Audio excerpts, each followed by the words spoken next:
Au Yunnan, dans le sud-ouest de la Chine, le soleil brille et les gens commencent à se préparer pour le nouvel an lunaire.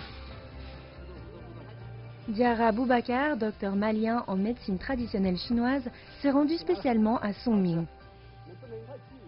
Il va y faire ses dernières consultations gratuites avant les festivités.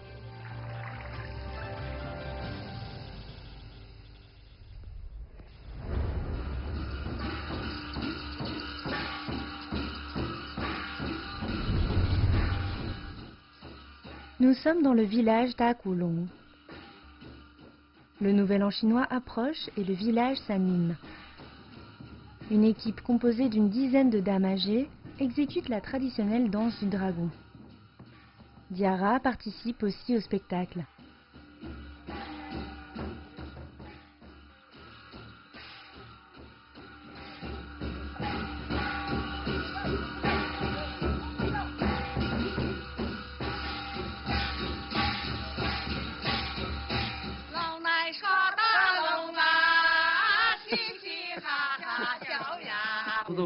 Pas mal, pas mal.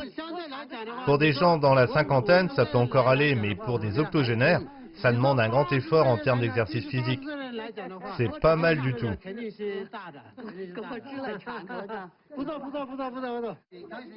Vous avez fait comme ça, non? Oui, comme ça. Oui, je me souviens que c'était ça.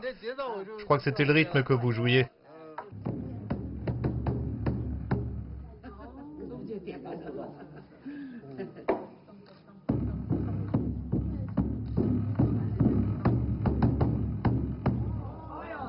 Oh! Il a le sens du rythme. Diarra travaille dans un hôpital de médecine traditionnelle chinoise à Chengdu. Aujourd'hui, Diarra est dans le village pour faire profiter les habitants de consultations gratuites. Je vais d'abord vous faire une saignée,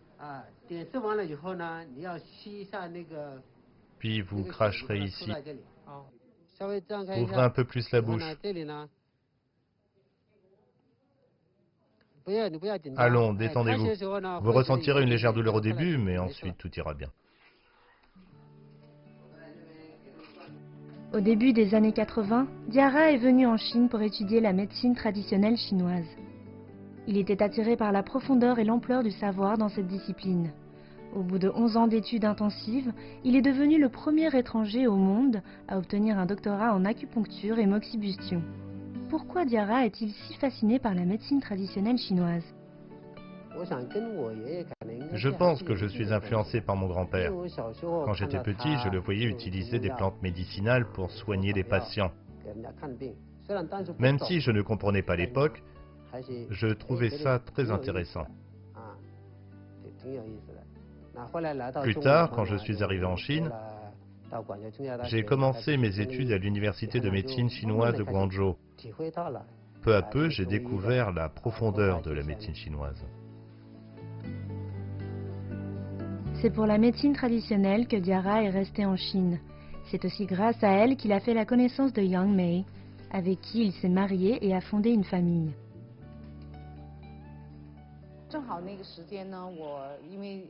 À l'époque, je travaillais continuellement sur ordinateur et je souffrais d'une légère myopie. Il m'a dit qu'il pouvait m'aider grâce à l'acupuncture. J'ai dit d'accord, je voulais juste essayer. Ça s'est révélé très efficace. Plus tard, ma mère a eu des problèmes de santé, comme des rhumatismes. Je lui ai demandé de la soigner. C'est durant cette période qu'on est tombé amoureux.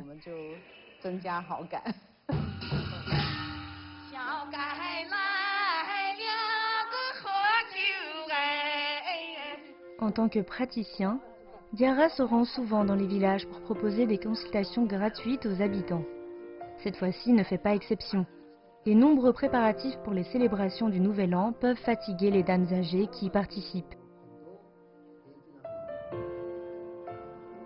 Pour s'assurer de leur bonne santé, Diarra ne ménage aucun effort.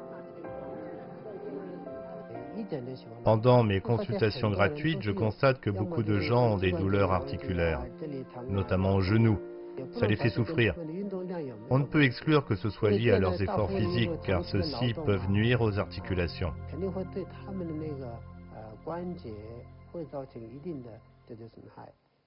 Par exemple, il y a des cas de maladies bien connues, comme l'ostéoporose et l'hyperplasie osseuse. Un étranger vous a-t-il déjà planté une aiguille? Jamais. Avec un étranger, ça fait très mal.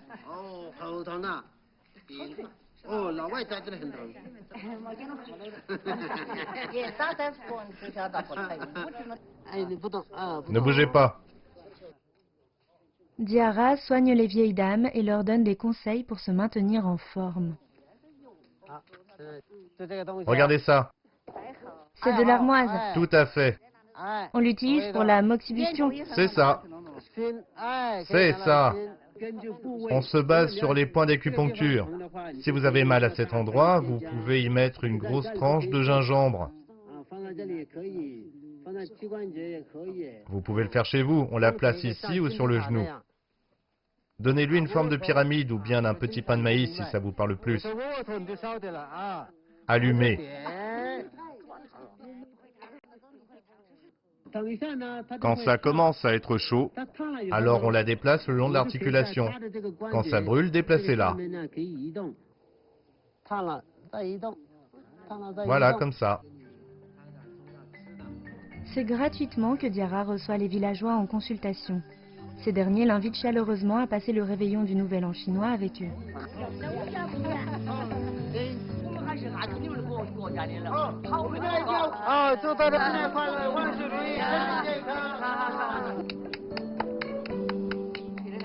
Su Xing, médecin du coin qui accompagne Diarra dans ses consultations bénévoles, invite également son confrère et sa famille.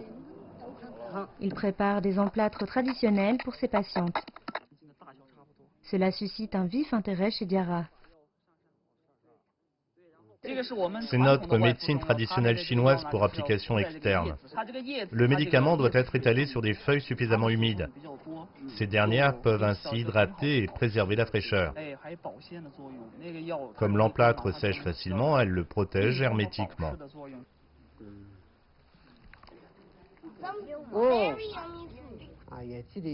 J'en ai fait l'expérience moi-même.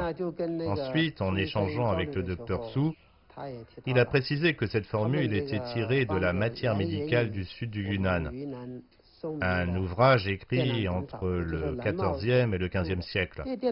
C'est en effet un livre qui vaut la peine d'être lu pour ceux qui étudient la médecine chinoise. Je veux aussi apprendre d'eux.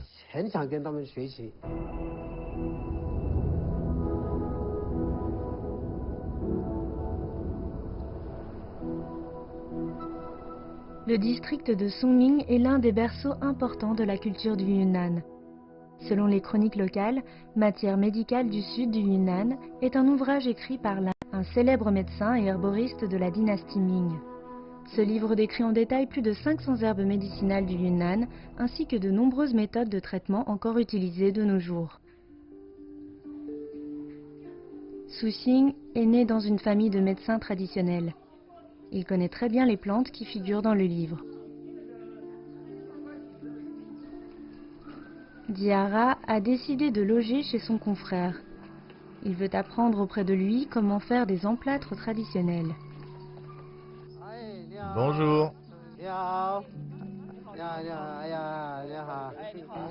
Vous n'étiez jamais venu à Songming avant? Si, je suis déjà venu, mais peu de temps. Ce n'est donc pas la première fois. Chez Su Xing, Diarra ne tarde pas à aller voir les tas de plantes médicinales.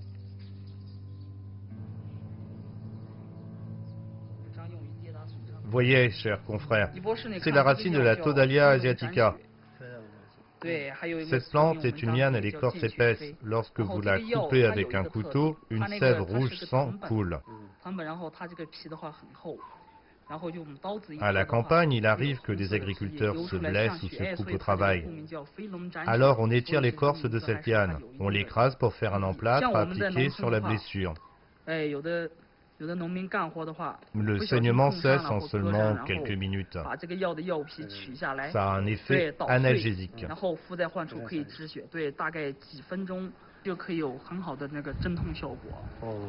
Avez-vous des plantes médicinales dans ce genre dans votre pays?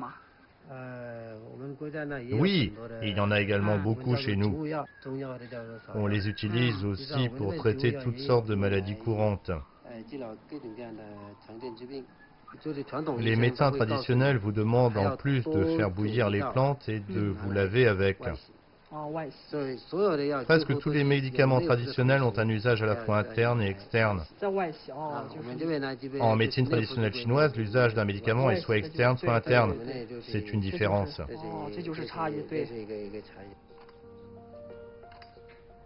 La racine de Todalia asiatica est l'un des ingrédients nécessaires pour faire l'emplâtre dont la formule se transmet dans la famille Su.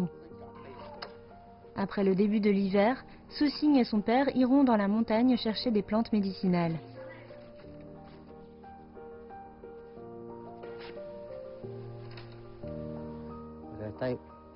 Les tranches sont trop épaisses ou trop fines? Au début, ce n'est pas facile de trouver l'équilibre. C'est pas grave, ça me fait faire de l'exercice. Courage, c'est bientôt prêt. Alors que Diarra a le cœur à l'ouvrage, deux personnes viennent à l'improviste.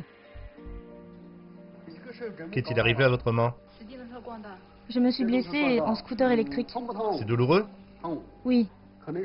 Ça doit être une fracture. On va faire une réduction et une contention, puis j'appliquerai un emplâtre. Sachez que la réduction est un moment un peu désagréable. Après un examen attentif, le père et le fils réduisent sans hésitation la fracture de la jeune femme. On tourne, on appuie et on remue. Cette partie est remise en place. Pour Diarra, c'est une opportunité rare de voir une méthode traditionnelle de réduction de fractures. Il l'a fait en 1 minute ou 2. Bien sûr, il y a là-dedans des techniques pour appuyer sur l'os, tirer dessus et le déplacer. Mais si on utilise les méthodes médicales actuelles, c'est beaucoup plus compliqué et ce n'est pas aussi rapide. C'est l'avantage de la médecine traditionnelle chinoise. Elle vient de la nature. Elle utilise des méthodes naturelles. Celles-ci sont efficaces et simples pour diagnostiquer et traiter les patients. Cela m'attire aussi beaucoup. La méthode de réduction est simple et pratique. Mais Diarra est encore plus intéressé par l'emplâtre préparé par Su Xing. Celui-ci nécessite plus de 40 types de plantes médicinales locales.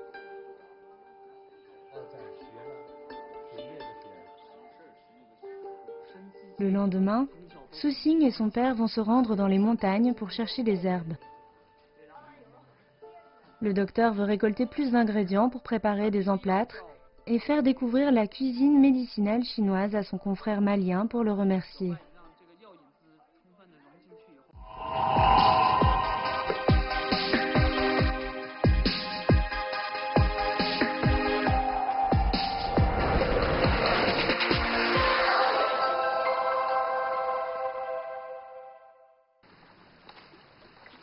De bon matin, Diarra suit le père et le fils sur le mont Yaoling.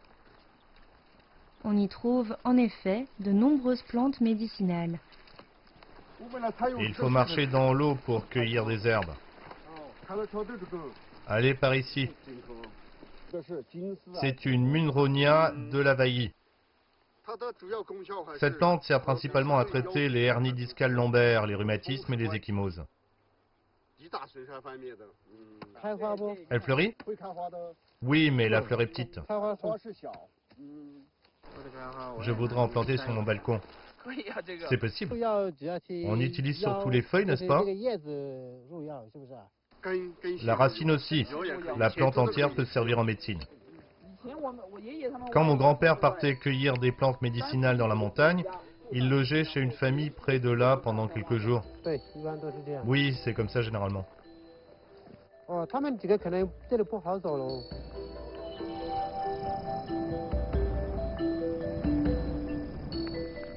Le mont Yaoling culmine à 2627 mètres d'altitude. Au fil de son ascension, le sentier devient de plus en plus glissant. Pendant que les autres font une halte, Diarra est intrigué par une plante sur le bord du chemin. C'est quoi cette plante avec de grandes feuilles? C'est une acquirante indigène. On en mange et on l'utilise dans la cuisine médicinale chinoise.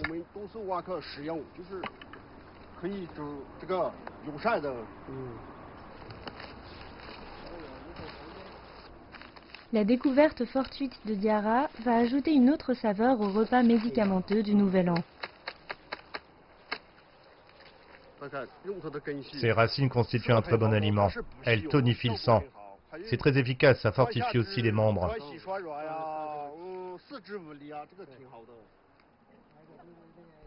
Su Xing fait, lui aussi, une découverte à mi-chemin.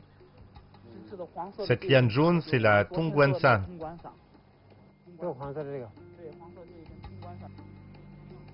La Tongguanshan est l'une des plantes médicinales les plus importantes entrant dans la composition d'emplâtre. Elle pousse généralement dans les fissures des roches au-dessus de 2500 mètres d'altitude. Elle vit au milieu de nombreuses plantes épineuses qui peuvent blesser celui qui n'y prend pas garde. Il y en a deux types, à savoir la liane qu'on a déracinée et l'arbre. La Tongguanshan pousse à flanc de montagne. La déraciner n'est pas une mince affaire. Diarra décide d'essayer. C'est facile de monter, mais difficile de descendre. Diarra se fraye un chemin et arrive près de la plante. C'est alors qu'un incident se produit. Non, c'est pas possible, regardez. C'est une piqûre? Il saigne. C'est rien. Attention aux épines. Venez, reculez un peu. Non, c'est impossible, je n'ai pas de place. Posez-la haute. Diarra et Su Xing sont finalement arrivés sur le versant de la montagne. Mais bientôt, ils sont confrontés à une autre difficulté. Les racines des deux plantes sont enchevêtrées. Oui, voyez, elles poussent ensemble dans les fissures de la roche. Il y a aussi des ramifications. Je sais, creuser derrière. Oui, c'est bien.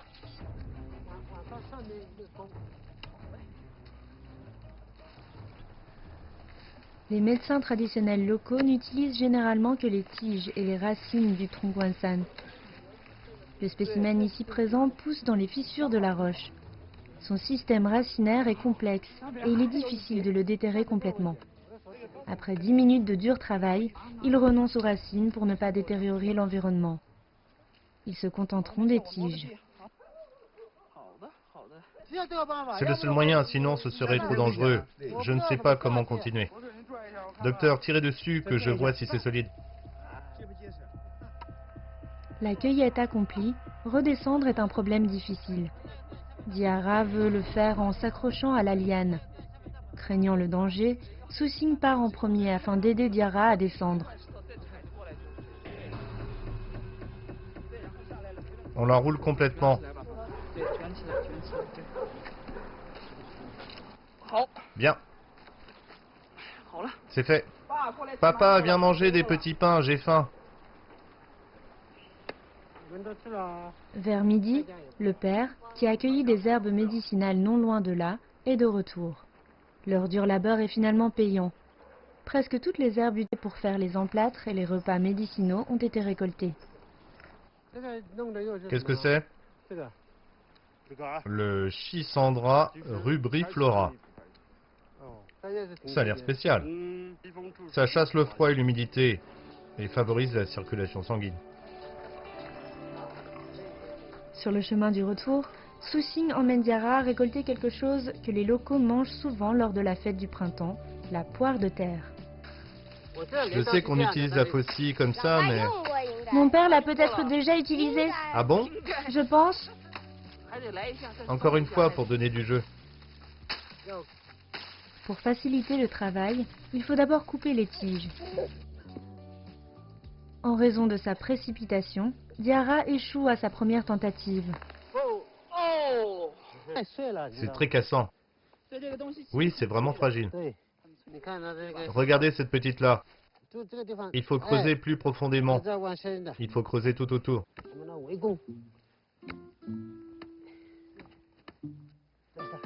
Attendez encore un peu.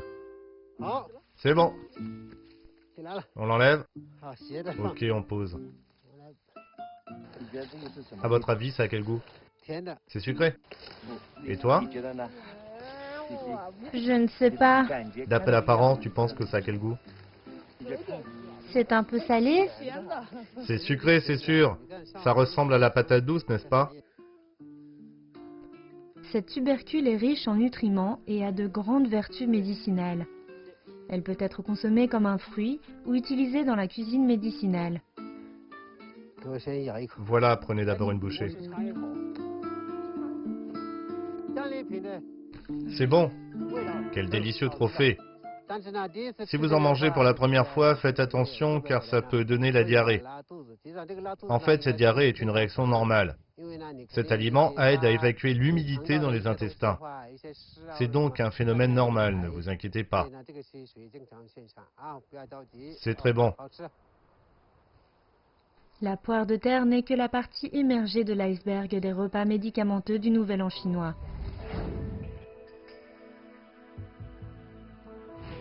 À Songming, il ne fait ni trop chaud en été, ni trop froid en hiver.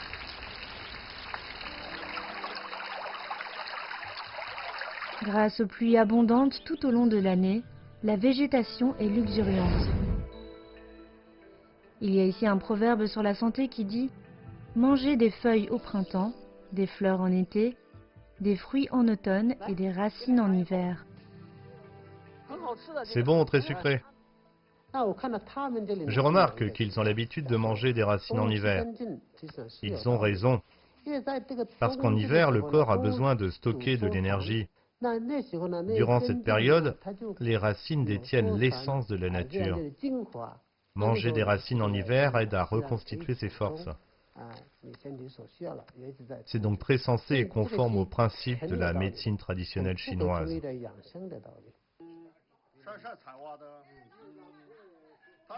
De retour chez son hôte, Diarra apprend à faire des emplâtres avec les plantes qu'ils ont trouvées. Pas besoin de recouvrir? Non. Regardez, c'est de l'huile de colza pure. Son odeur est différente.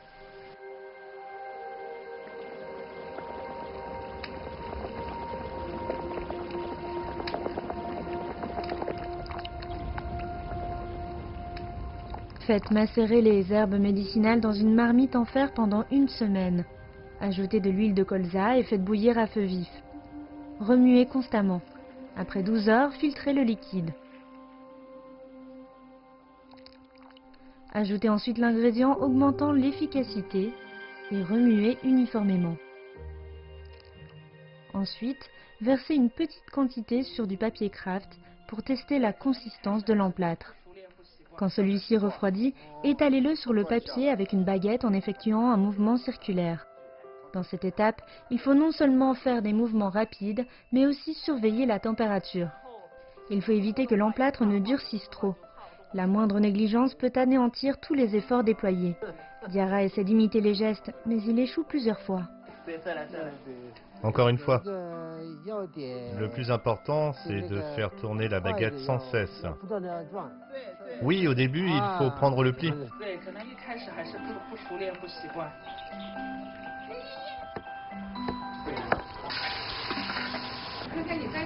Que faites-vous?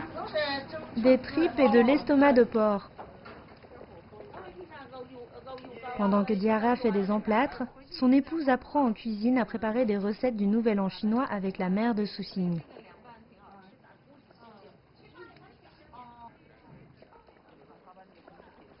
À Songming, chaque famille tue un porc pour la fête du printemps.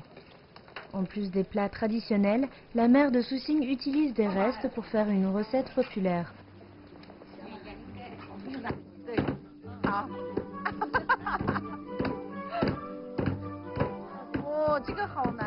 C'est très difficile. Si ce n'est pas bien haché, vous risquez de vous faire mal aux dents avec un morceau d'os. La femme de Diarra apprend avec assiduité. Chaque fois qu'ils vont dans un nouvel endroit, elle apprend des recettes locales pour son mari. Le plat du jour nécessite des côtes de porc. Tout d'abord, hachez-les jusqu'à les réduire en bouillie. Ajoutez du sel, de la poudre de piment et d'autres épices. Pétrissez uniformément pour bien mélanger. Mettez dans un panier et faites cuire à la vapeur pendant 1 heure. Comme il vient d'Afrique, je pense que ce n'est pas facile pour lui de s'habituer à beaucoup de choses en Chine, notamment en ce qui concerne l'alimentation. Alors j'essaie de cuisiner des plats qu'il aime.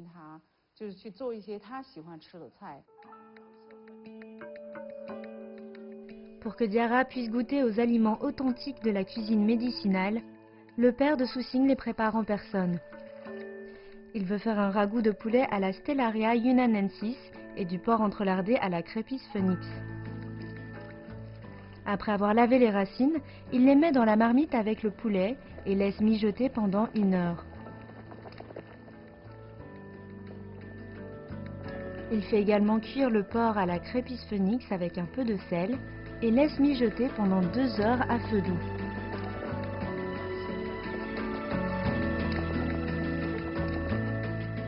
Ces 2 plats sont la spécialité de la famille. Ils font le régal des gens du coin pendant la fête du printemps. Le soleil se couche. Les villageois viennent pour remercier Diarra de les avoir reçus en consultation gratuite. Avant le dîner, ils répandent des aiguilles de pin dans la cour. C'est une coutume traditionnelle au Yunnan à l'occasion du Nouvel An. C'est pour marquer le passage de la nouvelle année et protéger les richesses.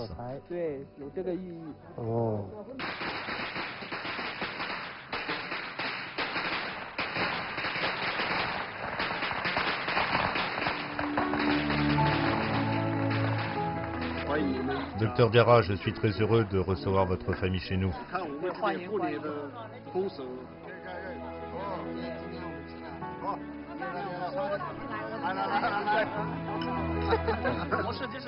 Tant de délices. Je l'ai fait spécialement pour vous.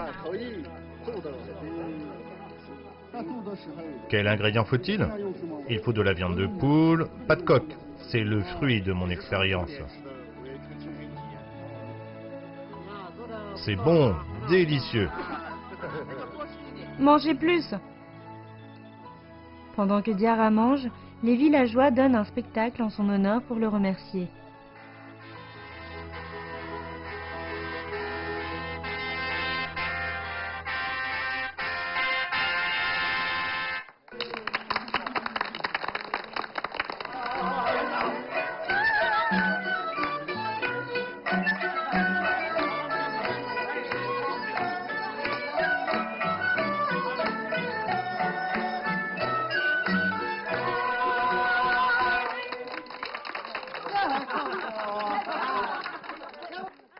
Diarra est gagné par la joie des villageois. Cet Africain s'est pleinement intégré à la vie en Chine. Il consacre également toutes ses connaissances médicales aux gens de la région.